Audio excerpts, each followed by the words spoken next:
আসসালামু আলাইকুম স্নেহের ছাত্রছাত্রীরা, আমি তোমাদের শহীদুল্লাহ স্যার। আজকে আমরা পরীক্ষার ভাইবা নিয়ে কিছু কথা বলবো। তোমরা যেখানে প্রায় ঘাবড়ে যাও, যে বক্সে কিছু প্রশ্ন থাকে, নিয়ম কানুন তোমরা জানো, আমরা আবার জানাবো। 5টা বক্স থাকে, কিছু তোমার তার মাঝখানে কিছু থাকে প্রবলেম বেসড, কিছু অ্যানালাইটিক্যাল থাকে, কিছু রিকল টাইপের থাকে। তো প্রবলেম বেসে অনেক সময় একটু তোমাদের সমস্যায় পড়ে যাও। এই প্রবলেম বেস কোশ্চেনের কিছু নমুনা প্রশ্ন আমরা আজকে আলোচনা করব। প্রশ্ন অনেক সময় এক্সটার্নাল স্যারও নিয়ে আসেন, আমরাও তৈরি করি। এটা জানা থাকলে, আইডিয়াটা থাকলে তখন আর তোমাদের সমস্যা হবে না ইনশাল্লাহ। প্রবলেমের কোশ্চেন মনে করো এরকম একটা থাকতে পারে যে, সে you have decided to visit Chittagong Hill Tracts, what measure will you take to protect you from malaria. আমরা জানি ম্যালেরিয়া একটা এন্ডেমিক ডিজিজ, তাই না? তুমি ম্যালেরিয়া থেকে সেই এন্ডেমিক জোনে যখন যাবা, হইতে পারে কোনো চাকরির জন্য, অথবা আমরা অনেক সময় স্টাডি ট্যুরে যাই। হ্যাঁ, এই সমস্ত জায়গায় গেলে আমাকে প্রোটেক্ট করার জন্য আমি কি ব্যবস্থা নিব। অন্যান্য মেজার তো বলবাই, যে জিনিসটা আমরা জানতে চাবো সেটা হচ্ছে মূলত তুমি কেমো প্রোফাইলেক্সিস সম্বন্ধে বলতেছো কিনা। কেমো প্রোফাইলেক্সিসের মধ্যে আমরা জানি যে প্রোফাইলেক্টিক মেজার মানে কি, পূর্বে থেকে ব্যবস্থা নেওয়া যেন রোগটা না হয়। এখানে আমরা ম্যালেরিয়া সম্বন্ধে জানতে চাবো, কারণ যেহেতু হিল ট্র্যাক্টসে এন্ডেমিক ডিজিজ হচ্ছে ম্যালেরিয়া।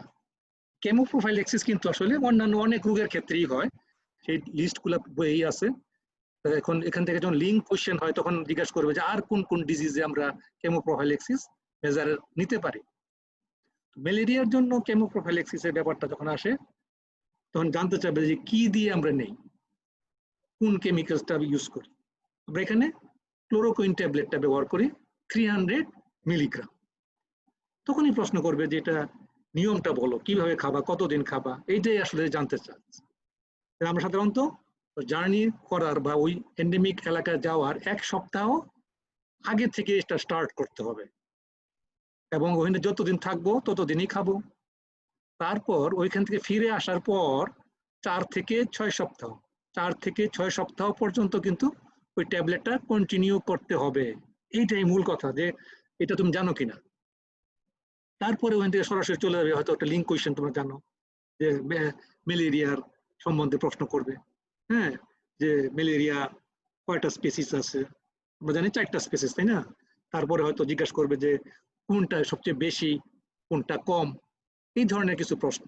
ম্যালেরিয়ার ডিজিজটা দেখো বিরাট বড়, অনেক বড়, সবগুলো তো অনেক সময় মধ্যে মনে রাখা সম্ভব হয় না। কিছু কিছু আমরা যেগুলো ক্লাসে আলোচনা করছি সেগুলো খেয়াল রাখবা। আর এখানে আমরা আজকে কিছু কথা বলতেছি। তাহলে এই 4টা স্পেসিসের মধ্যে সবচেয়ে বেশি হলো ভাইভ্যাক্সটা, প্লাজমোডিয়াম ভাইভ্যাক্স ম্যাক্সিমাম পাওয়া যায়। আর সবচেয়ে কম কোনটা, মিনিমামটা হচ্ছে অভেল, প্লাজমোডিয়াম অভেল। এই প্রশ্নটা কিন্তু প্রায়ই ধরে। তারপর অন্যান্য প্রশ্ন ধরার পরে দেখা যাবে যে ডায়াগনোসিসের ক্ষেত্রে আমরা যে ল্যাবরেটরির সাহায্য নিই। এখানে একটা কমন প্রশ্ন খেয়াল করুন, যে আমরা কিন্তু জিজ্ঞেস করবো যে স্লাইড প্রিপারেশনের ব্যাপারে কয় ধরনের স্লাইড আমরা প্রিপেয়ার করব। এখানে 2টা স্লাইড করি আমরা, থিক ফিল্ম আর থিন ফিল্ম। থিক ফিল্ম আর থিন ফিল্ম। থিক ফিল্মটা আমরা করি যে ওই ব্লাডের মধ্যে প্যারাসাইট আছে কি নাই, সার্চিং ফর প্যারাসাইট। যদি প্যারাসাইট পাওয়া যায় তখন পরে আমরা থিন ফিল্ম বানাই। থিন ফিল্ম ওইখানে আমরা বের করি কোন স্পেসিসটা, ওই যে 4টা স্পেসিস আমরা বললাম সেটার কোন স্পেসিসটা রেসপন্সিবল, এটা হলো থিন ফিল্ম। এই 2টা প্রশ্ন কিন্তু অবশ্যই অবশ্যই পরীক্ষার সময় ধরবে। হ্যাঁ, এটা কিন্তু তোমরা খেয়াল রাখবে। এইভাবে ম্যালেরিয়া থেকে অন্য ডিজিজে চলে যাবে, কমিউনিকেবল ডিজিজে চলে যাবে, ভাইবাটা এভাবেই রান করতে থাকে। মানে মনে করো যে আরেকটা প্রশ্ন যদি আমরা দেখি, সে a child aged 2 years, body weight less than 8 kg, presented to health worker with complaint of triangular white spot in the conjunctiva of both eyes. What is your possible diagnosis? How will you treat the case? বুঝতে পারছো এটা? যদি একটা বাচ্চার বয়স 2 বছর এবং তার ওজনটা 8 কেজি, লেস দেন 8 কেজি, দেখো এই প্রশ্নটা সোজা প্রশ্নটাকে একটু কঠিন করে দিল। এই যে 8 কেজি দেওয়ার অর্থতেই বোঝা গেল যে তুমি নিউট্রিশন সাবজেক্টটা কেমন পড়ছো। বইয়ের মধ্যে কিন্তু এটা টেস্ট লেখা যায় পরীক্ষার সময়, এই 8 কেজিটা দেওয়ার অর্থ মানে কি, আমরা যে ডোজ শিডিউল করব সেটার মধ্যে লেখা আছে যে তোমার 1 ইয়ার্স পর্যন্ত কত, 1 ইয়ার্স এর উপরে হলে কত, তাই না, বা 1 ইয়ার্স এর নিচে কত, বা এরকম ভাবে 2 ইয়ার্স বয়সের সাথে সম্পর্ক আছে। আর এখানে যে 2 ইয়ার্স বলছে আবার সাথে বলে দিয়েছে কি ওজনটা লেস দেন 8 কেজি, তার মানে কি নর্মাল যে ডোজ শিডিউল হইতো, হ্যাঁ 2 lakh unit international unit vitamin A ক্যাপসুলের, সেটা এখানে হয়ে যাবে 1 লাখ। এই কিন্তু বয়স দিচ্ছে 2 বছর, দেখো চালাকিটা, 2 বছর হলে তো সাধারণত আমরা জানি যে অ্যাডাল্ট ডোজে আমরা 2 লাখ ইউনিট দিব ইন্টারন্যাশনাল ইউনিট, তাই না, ভিটামিন এ ক্যাপসুলটা।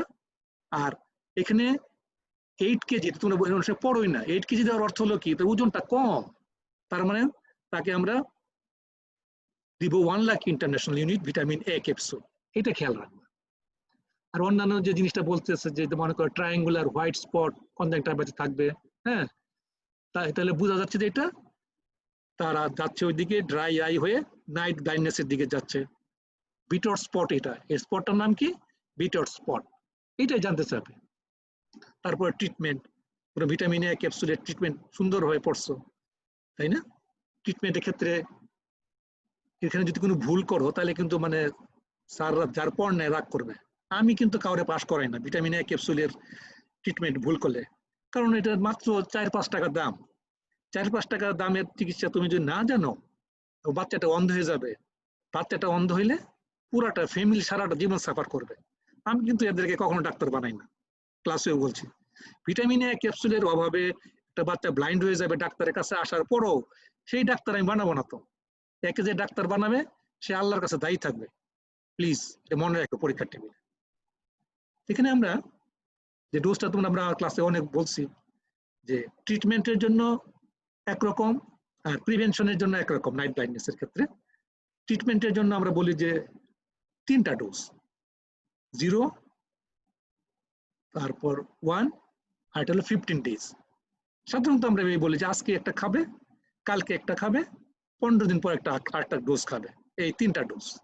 আর যদি বয়সের অনুপাতে আমরা 1 লাখ ইউনিট, 50,000 ইউনিট আর 2 লাখ ইউনিট, এগুলো আমরা জানি কার যত লাখ লাগবে সেই অনুপাতে 3টা ডোজ খাবে। আর প্রিভেনশনের জন্য মনে রাখো প্রিভেনশন আলাদা জিনিস, সে বাচ্চাটা সুস্থ আছে তারপরও যেন না হয়। সাধারণত আমরা আপ টু 6 ইয়ার্স, 6 বছর পর্যন্ত বাংলাদেশ সরকারের একটা স্কিমই চলতেছে, আমরা ভিটামিন এ ক্যাপসুল ডিস্ট্রিবিউশন করি প্রতি 6 মাস অন্তর। কতদিন পর পর, 6 মাস পর পর, আপ টু 6 ইয়ার্স, হ্যাঁ বা 5 ইয়ার্স 6 ইয়ার্স এই পর্যন্ত আমরা একটা ডোজ খাওয়াই দেব। একটা ডোজ কিন্তু এখানে সেই 1 বছরের নিচে হইলে কতটুক, 1 বছর উপরে হইলে কতটুক, আবার 6 মাসের বাচ্চা কত, সেই যে ডোজ বলছিলাম আমরা 50,000, 1 লাখ, 2 লাখ, সেই একই অনুপাতে 6 মাস পর পর খাবে। এটা হচ্ছে প্রিভেন্টিভ ডোজ। তারপর তো অন্যান্য ভিটামিন এ সমৃদ্ধ খাবার খাবে, বা অন্যান্য বেশি কমপ্লিকেশন হলে তো ডাক্তারের কাছে যাবেই। এইভাবে আমরা ভিটামিন এর উপর চলে যাবে, পরীক্ষা টরীক্ষা এখানে হবে। তারপর ভিটামিন এর থেকে কিন্তু লিঙ্ক চলে যাবে অন্যান্য আদার ভিটামিন গুলার নাম কি, অন্যান্য ভিটামিন ডেফিসিয়েন্সি ডিজিজ কি কি আছে, অথবা তারপরে সরাসরি আদার্স নিউট্রিশনাল ডেফিসিয়েন্সি ডিজিজ কিভাবে আছে। এইভাবে কিন্তু পরীক্ষাটা রান করতে থাকে, এই ধরনের প্রশ্নগুলো থাকে। তারপরে মনে করো আরেকটা ধরনের প্রশ্ন হতে পারে, in our country measles vaccine is not given to infant before 270 days, explain the reason, তাই না। আমরা যখন ইপিআই শিডিউল আমরা পড়ছি, এখান থেকে কিন্তু সেই ইপিআই শিডিউলেও চলে যেতে পারে। একটা প্রশ্ন কিন্তু রান করবে, একটা প্রশ্ন দিয়ে এইখানে মানে বাধা থাকবে তা কিন্তু না, এক্সামিনার তোমাকে যেখানে খুশি সেখানে নিয়ে যেতে পারে। যার জন্য আমি বারবার বলি পুরাটা বই সম্বন্ধে একটু ধারণা রাখবা। একটা প্রশ্ন পড়া অর্থ এই না যে এই প্রশ্নটাই স্যার ধরবে। প্রশ্নটা তুমি একটা বক্সে টান দিলা, স্যার ইচ্ছা করলে এইখান থেকে ধরে লিঙ্ক করতে করতে অন্য অনেক জায়গায় চলে যেতে পারে, এটা মনে রাখবা। এই প্রশ্নটা বলা হচ্ছে যে 270 days, আসলে মানে আমরা বলি যে 9 মাস, হ্যাঁ, বাচ্চার বয়স 9 মাস হওয়ার আগ পর্যন্ত আমরা তাকে মিজলসের ভ্যাকসিনটা দিই না। কেন? এক্সপ্লেন করতে বলছে। আসলে হয় কি, 9 মাস বয়স পর্যন্ত বাচ্চা মায়ের কাছ থেকেই ইমিউনিটি নিয়ে আসে, মায়ের কাছ থেকে প্লাসেন্টার মাধ্যমে ইমিউনিটি নিয়ে আসে। তখন তাকে যদি আমি আবার আর্টিফিশিয়ালি ইমিউনাইজ করি, তাহলে মায়ের যে তোমার অ্যান্টিবডিটা ছিল সেটা নিউট্রালাইজ হয়ে যাবে, আর ওর ক্ষতি হয়ে গেল তাইলে। সেই জন্য আমরা 9 মাস বয়স পর্যন্ত মিজলস ভ্যাকসিনটা দেই না। আর জিনিস মনে রাখবা, এগুলো দুটো বইয়ের মধ্যে নাই, কিন্তু এই যে 9 মাসটা অ্যাকচুয়ালি কিন্তু 9 মাসই না, এটা এক এক দেশের জন্য এক এক রকম। হ্যাঁ, আমাদের বাংলাদেশের জন্য আমরা বিভিন্ন, এত ডিটেলসের দরকার নাই, বাংলাদেশের জন্য আমরা 9 মাস রাখছি। অনেক দেশ আছে যেখানে ইমিউনিটি আরো খারাপ অবস্থা, আমাদের বাংলাদেশ থেকে আরো খারাপ, সেখানে তারা 6 মাস রাখে, কেউ আবার 16 মাস বয়স পর্যন্ত রাখছে। এগুলো একটু ডিপ প্রশ্ন, ভালো নাম্বার পাওয়ার জন্য। তাই এখানে মোটামুটি 9 মাসে আমরা রাখছি বাংলাদেশের জন্য। এর আগে দিলে ম্যাটারনাল অ্যান্টিবডিটা নিউট্রালাইজ হয়ে যাবে। তারপরে কিন্তু ওই যে মিজিলস সম্বন্ধে প্রশ্ন হবে, হ্যাঁ, মিজিলস কি ইরাডিকেট করা সম্ভব কিনা, মিজিলস আমাদের দেশে কি অবস্থায় আছে, কোন ডিজিজটা ইরাডিকেট হয়েছে। আমরা জানি যে এখানে কিন্তু বারবার প্রশ্ন করবে যে কোন ডিজিজটা এই পর্যন্ত ইরাডিকেট হয়েছে। তোমরা যে একটু প্যাচ লাগিয়ে দিলে ট্র্যাক ফেল করে ফেলাও। till now only one disease is eradicated, অনেক ডাক্তার সাহেবরাও ভুল করে, স্মল পক্স ছাড়া এখন পর্যন্ত অন্য কোনো ডিজিজ ইরাডিকেশন বা ইরাডিকেটেড হয় নাই, শুধুমাত্র স্মল পক্স ইরাডিকেটেড।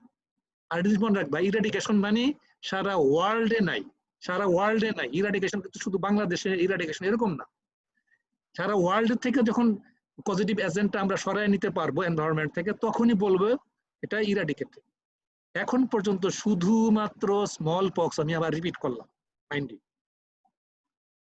আচ্ছা, তারপরে ধরো আরেকটা প্রশ্ন যদি এরকম হয়, a man has come to you with history of prolonged fever, generalized lymphadenopathy, loss of weight and diarrhea for more than 3 months. What is your probable diagnosis? Name the test for confirmation of your diagnosis. তাহলে কিছু আমরা sign symptom বলে দিলাম। এটা বলে দেওয়ার পরে বলা হচ্ছে যে এই রোগটা কি হইতে পারে। হ্যাঁ, একটা জিনিস খেয়াল রাখবা, অনেক সময় যদি মনে করে, চট করে যদি মনে করো যে একটা কথা শুনেই যদি তুমি ডায়াগনোসিসটা জানাও থাকে, চট করে বলে ফেলো না। একজনের সামনে একটু ভাবভঙ্গি করো যে কি বলতেছে বোঝার চেষ্টা করো। প্রশ্ন বলার আগে যদি উত্তর বলা আরম্ভ করে দেওয়ার, তখন যদি স্যারের প্রশ্নটা একটু ঘুরাই দেয়, তাহলে কিন্তু 12টা বাজবে তোমার। এইগুলো তোমরা প্রায় করো, প্রশ্ন শেষ করার আগে উত্তর বলতে থাকো। প্রশ্নটা স্যারও পড়তে পারে, তোমাকেও পড়তে বলতে পারে। প্রশ্নটা পড়বা, বুঝার ভাবভঙ্গি করবা, তারপর উত্তরটা দিবা। মোটামুটি বোঝা যাচ্ছে যে এটা এইডস, তাই না? এইডস রোগের কথা বলা হচ্ছে। কিছু লিঙ্কেজ কোশ্চেন, এইডস কাকে বলে, এইডস এর তোমার পজিটিভ এজেন্ট কি, এইডস এর কিভাবে ছড়ায়, হ্যাঁ, স্প্রেডটা কিভাবে হয়, আর যে জিনিসটা হলো এইডস কিভাবে ছড়ায় না, এইডস কিভাবে ছড়ায় না, তখন তোমরা একটা বইকা যাও। এইডস কিভাবে ছড়ায় না, যেমন অনেকগুলো পয়েন্ট হইতে পারে, যে মনে করো মশার কামড় দিল, মশার কামড় দিয়ে কিন্তু এইডস ছড়াবে না, তাই না? অথবা মনে করো যে এটা কমন কিচেনে খাওয়া দাওয়া করে, কমন বাথরুম ইউজ করে, হ্যাঁ, বা একই প্লেটে খাওয়া দাওয়া করে, একই গ্লাসে পানি পান করে, এইগুলোতে তো এইডস ছড়াবে না, তাই না? এইডস তো এই ব্লাড অথবা এসটিডি একটা ডিজিজ, সেক্সুয়ালি ট্রান্সমিটেড। তাহলে এটা মনে রাখতে হবে। খাওয়া দাওয়ার মাধ্যমে বা একটা এইডস এর রোগীর সাথে সেবা করতে গেলে কি ডাক্তার এইডস হয়ে যাবে? না। কোনটা সেবা করতে গেলে হয়ে যাবে, কোনটা শ্বাস প্রশ্বাসের মাধ্যমে ছাড়ায়, যে জন্যই মোড অফ ট্রান্সমিশন আমরা পড়ছি, কোন ডিজিজটা কিভাবে স্প্রেড করে, এই সম্বন্ধে ভালো ধারণা থাকতে হবে। এখন যেরকম চলতেছে করোনার ডিজিজ, হ্যাঁ, করোনা সম্বন্ধে এই পরীক্ষা 2-1 বছর 2-4 বছর কিন্তু এই করোনার উপরে প্রশ্ন চলবেই। যে কোনো ডিজিজ আসলে স্যার ঘুরে গেলে ওই করোনায় চলে যাবে। করোনাটার সম্বন্ধে আমরা ক্লাসে তেমন একটু জাস্ট অল্প কিছু পড়ছি, তোমরা জানে নিবা অন্তত পজিটিভ এজেন্টটা কি, তার ইনকুবেশন পিরিয়ড কত, হ্যাঁ, তার কমন সাইন সিমটম গুলা কি, প্রিভেন্টিভ মেজারটা কি, এরকম ব্যাপারগুলা কিছু জেনে নিতে হবে, এটা কি ধরনের ডিজিজ। হ্যাঁ, তাহলে এখানে কিন্তু চলে আসবে প্যান্ডেমিক কাকে বলে, সেই যে আমি ফার্স্ট ইয়ার থেকে বলতেছি এন্ডেমিক, ইপিডেমিক, প্যান্ডেমিক, এইভাবে কিন্তু চলে আসবে প্যান্ডেমিক কাকে বলে, আর কি কি ডিজিজ প্যান্ডেমিক ছিল, এইভাবে কিন্তু আসবে। আর এইডস আসলে এটা সাথে সাথে কিছু প্রশ্ন, যে লক্ষণ টক্ষণ এগুলো তো ম্যানেজমেন্ট তোমরা জানবা পড়বা। এখানে একটা প্রশ্ন প্রায় ধরে, এইডস এর উইন্ডো পিরিয়ড সারা বইটা তো পড়বাই, আর ক্লাসে আমরা যেগুলো টাচ করছি বা আমি যেগুলো বলে দিচ্ছি ক্লাসে, ওইগুলো কিন্তু বেশি বেশি করে পড়বা। আমার তো একটা এক্সপিরিয়েন্স থাকে, এক্সপিরিয়েন্স থেকে আমি কথাগুলো বলি। তাহলে উইন্ডো পিরিয়ডটা বলবা, যে পিরিয়ডে লক্ষণটা ধরা পড়ে না, তাই না? উইন্ডো পিরিয়ড একটু ভালো করে বইয়ে পড়েও সুন্দর করে লেখা আছে। আর প্রশ্নটা সেকেন্ড একটা অংশ ছিল কনফার্মেশন অফ দ্য ডায়াগনোসিস। তুমি আরেকটা ভুল করো, প্রশ্নটা পুরোটা না পড়ে অর্ধেক পড়ে বসে থাকো, পুরোটা প্রশ্ন ভালো করে পড়বা, কয়টা অংশ আছে এনে। কিন্তু এই যে দ্বিতীয় অংশ আছে তোমার, সে বলছে যে name the investigation will you suggest for confirmation of the diagnosis. তাহলে আমরা সাধারণত এখানে কনফার্ম করার জন্য ওয়েস্টার্ন ব্লড, হ্যাঁ, সেরোলজি যে টেস্টটা সেটাই করি, ওয়েস্টার্ন ব্লড টেস্টটাই করি। তারপরে আদার টেস্ট মেস্ট গুলা বলবা, এইভাবে একটা পরীক্ষা চলতে থাকবে। তারপর মনে করো আরেকটা প্রশ্ন এরকম আছে, a patient has come to you with complaints of low grade fever, cough for more than 4 weeks and hemoptysis. What is your probable diagnosis? Name the investigations will you suggest for confirmation of the diagnosis. প্রশ্ন পড়বা, পরে উত্তর দেওয়া শুরু করো। হ্যাঁ, এখানে তাহলে বুঝাই যাচ্ছে মোটামুটি যে তোমার এখানে একটা দীর্ঘদিন যাবত লো গ্রেড ফিভার আছে, হিমোপটাইসিস আছে, ওয়েট লস আছে, তাই না? এটা আমরা যেহেতু বাংলাদেশের পার্সপেক্টে আমরা চলে যাব, এটা টিউবারকুলোসিস, তাই হ্যাঁ, পালমোনারি টিউবারকুলোসিস হওয়ার সম্ভাবনা বেশি আমাদের দেশের জন্য, বিশেষ করে বাংলাদেশের জন্য। তারপর বলতেছে যে তুমি কনফার্ম করার জন্য কোন ডায়াগনোসিসটা করবা, কি করবা, বা অনেক সময় আমরা এইভাবে একটু প্রশ্ন ঘুরে দিই যে আর কি কি টেস্ট করা যেতে পারে, এই লক্ষণ নিয়ে রুগীটা আসলো, তুমি কি করে কি কি টেস্ট করবা, সবগুলো টেস্টই বলতে পারো। আর যদি স্পেসিফিক করে বলতে হয় যে কনফার্ম করার জন্য, তাহলে কোনটা প্রশ্ন শুনলে উত্তর দিবা। আমরা সাধারণত এই সমস্ত ক্ষেত্রে কি করি, ট্যাক্সে টেস্ট করি, মন্টু টেস্ট করতে পারি, আর স্পুটাম এএফবি, আজকাল আবার জিন এক্সপার্টও করা হয়। তোমরা তো ওই যে টিবি ক্লিনিকে তোমরা গেছো ডে ভিজিটে, এই প্রশ্নগুলো কিন্তু আবার ডে ভিজিটে যখন প্রশ্ন ধরবো আমরা, ডে ভিজিটের যে তোমরা ওই রিপোর্টটা নিয়ে আসবে, ওইখান থেকেও একই প্রশ্ন আসতে পারে, একই প্রশ্ন বিভিন্নভাবে বিভিন্ন অ্যাঙ্গেল আসতে পারে। আমি প্রায় যে কথাগুলো বলি, বাংলাদেশের ডাক্তার হইতে গেলে টিউবারকুলোসিস, পেপটিক আলসার, আর ওই যে ডায়াবেটিস মেলাইটাস, ম্যালনিউট্রিশন, এগুলা কিন্তু খুবই মানে কমন আমাদের দেশের জন্য। আগে আমাদের দেশের প্রবলেমগুলো আগে বেশি জানতে হবে, তারপরে অন্যান্য জিনিসগুলা, যেহেতু আমরা এখন আন্ডার গ্রাজুয়েট ক্লাসে আছি, তাই না, এই লেভেলে চিন্তা করতে হবে। তারপরে টিবি সম্বন্ধে অন্যান্য যা যা আছে, টিবি ট্রিটমেন্ট, টিবি এটা কিন্তু খুবই ইম্পর্টেন্ট, টিউবারকুলোসিস ট্রিটমেন্টটা। আমরা বলছি টিবির যে ট্রিটমেন্ট করতে গেলে ক্যাটাগরিটা ভাগ করতে হবে, তাই না? ক্যাটাগরি ভাগ করে তারপরে কিন্তু রেজিম গুলা বলবা, তোমরা সুন্দর করে বলবা, টিবির ক্যাটাগরি গুলা বলবা, এই ক্যাটাগরির জন্য এই ট্রিটমেন্ট, ট্রিটমেন্ট ফেল হইলে এই ট্রিটমেন্ট, এইটা ভালো করে বলবা, সুন্দর করে মুখস্থ রাখবা ওষুধগুলা, রেজিম গুলা কোনটা কয় মাস, হ্যাঁ, ফেজ ওয়াইজ, ইন্টেন্সিভ ফেজ কোনটা, কন্টিনিউয়াস ফেজ কোনটা। আর এখান থেকে চলে যাবে ডটস, হ্যাঁ, ডটস কাকে বলে, directly observe treatment, short course, এই শর্ট কোর্স আর তোমরা বলো না, ডটস সম্বন্ধে ডিটেলস জানবা।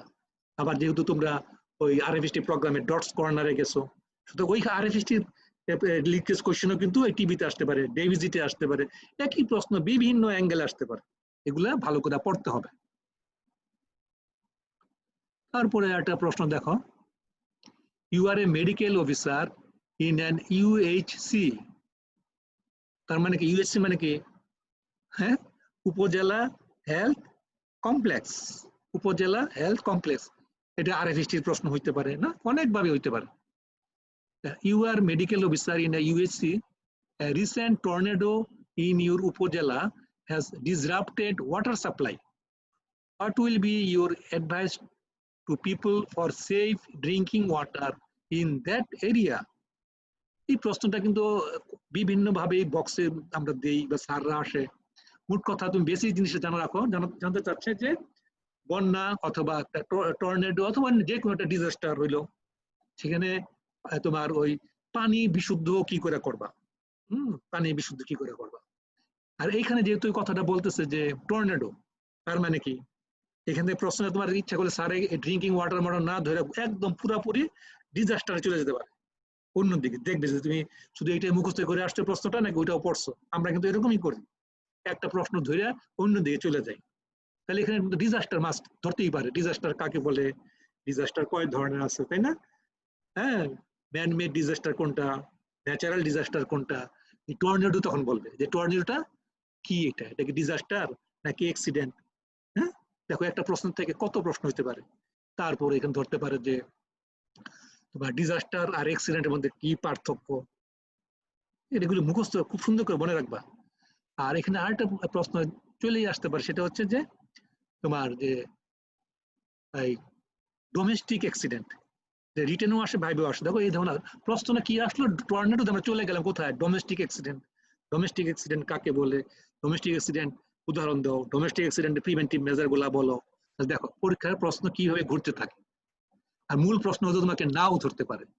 যাই হোক, তাহলে আমরা মূল প্রশ্নটা যায় কি বলতেছিল, সেফ ড্রিঙ্কিং ওয়াটারের জন্য ওই এলাকায় বন্যা হলো বা টর্নেডো হইলো, কি করবা। কিন্তু তোমরা অনেকেই প্রথমেই বলতে থাকো যে পানি বয়েল করে খাওয়াবে, পানি বয়েল করে খাওয়াবে। তখন এগুলো কেমন শোনা যায় না, ওইখানে বন্যা হয়ে গেল বা এই সব লন্ড বন্ড হয়ে গেছে, পানি বয়েল করবা কেমনে করে, এখানে তো আগুন নাই, কিছু নাই, এই সাধারণত পানি বয়েল করা যাবে? কারণ আসলে আমরা জিনিসটা জানতে চাচ্ছি যে ডিজাস্টার হইলে এগুলো তোমাকে বলতেছো তুমি আর মেডিকেল অফিসার, তুমি ডাক্তার। আর তখন আমরা এখান থেকে প্রশ্নটা ওইভাবে ঘুরতে ঘুরতে চলে যাবে মেডিকেল টিম, এবং আমরা বলি না ত্রাণ বা সাহায্য, এই দিকে প্রশ্ন যাবে। তুমি মেডিকেল টিমে তোমাকে বলতেছে এখানে মেডিকেল অফিসার আছো তুমি, তোমার দায়িত্ব কি ওইখানে, তাহলে এখানে থেকে কিন্তু ওই সেই ডিজাস্টারে চলে যাবে, ম্যানেজমেন্ট অফ ডিজাস্টার কিভাবে করি আমরা, সেটা কিন্তু খেয়াল করবা। তো এখানে তাহলে আমরা এখানে মূল কথা বললো যে অনেকগুলো বলবা, সবকিছু বলবা, যেটা না বললি না সেটা হচ্ছে এই সমস্ত ক্ষেত্রে আমরা purifying tablet, water purifying tablet ব্যবহার করি, ক্লোরিন ট্যাবলেট, এইটা জানার জন্য স্যাররা বসে থাকবে। তারপরে বলো সেই ওয়াটার যে তুমি বলো অন্যান্য ভাবে আমরা করি, এই তুমি অ্যালার্ম বা ফিটকারি আছে বা অন্যান্য জিনিস আছে, বা তোমরা ওই যে ফিল্টার আছে, নানান কিছু আছে, হ্যাঁ ওগুলো তাও করি। কিন্তু বসে থাকবে কিন্তু তুমি ওয়াটার পিউরিফাইং ট্যাবলেট বলতেছে, এটা বললা কিনা, কারণ টিমের মধ্যে কিন্তু ডিজাস্টার টিমে সবসময় আমরা পিউরিফাইং ওয়াটার পিউরিফাইং ট্যাবলেটটা কিন্তু অবশ্যই দিয়ে দিই। এরপরে দেখো এই যে প্রশ্নগুলো লিঙ্ক কোশ্চেন, এগুলো হয়তো সরাসরি বইয়ে নাই, কিন্তু ধরবে যে তুমি ট্যাবলেট দিয়ে আসা বললা রুগী, মনে করো ওই টর্নেডো এলাকায়, সেই লোকটা কিভাবে পিউরিফাই করবে, কতটুকু পানি কি সব না বললে হবে, সে কতটুকু পানির মধ্যে কয়টা পানি ট্যাবলেট দিবে। এরকম হইতে পারে যে তুমি সে না বলে আসলে সে মনে করছে বেশি করে ভালো করে পিউরিফাই করার জন্য ট্যাবলেট যেখানে লাগবে একটা, সেখানে 4টা ট্যাবলেট দিয়ে দিল, তাহলে কি উপায় হবে, তাই ওয়াটার টক্সিসিটি হয়ে যাবে না। ক্লোরিন ট্যাবলেট মনে করো যে একটা ট্যাবলেট, তখনই প্রশ্ন জিজ্ঞাসা করবে যে কয়টা ট্যাবলেট কতটুক পানির মধ্যে কতক্ষণ রাখবা। মনে দেখো, কয়টা ট্যাবলেট কতটুক পানির জন্য কতক্ষণ রাখবা, গড়পড়তা হিসাবটা মনে রাখো।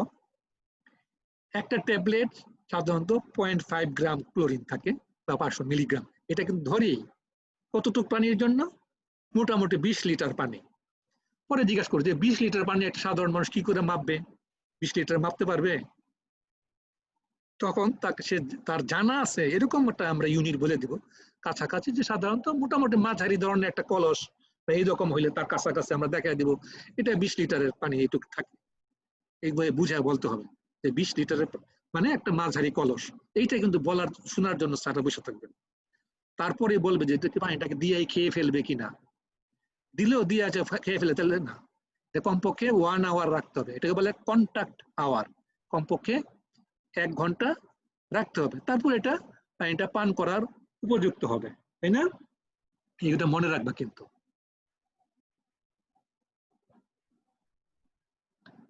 আচ্ছা।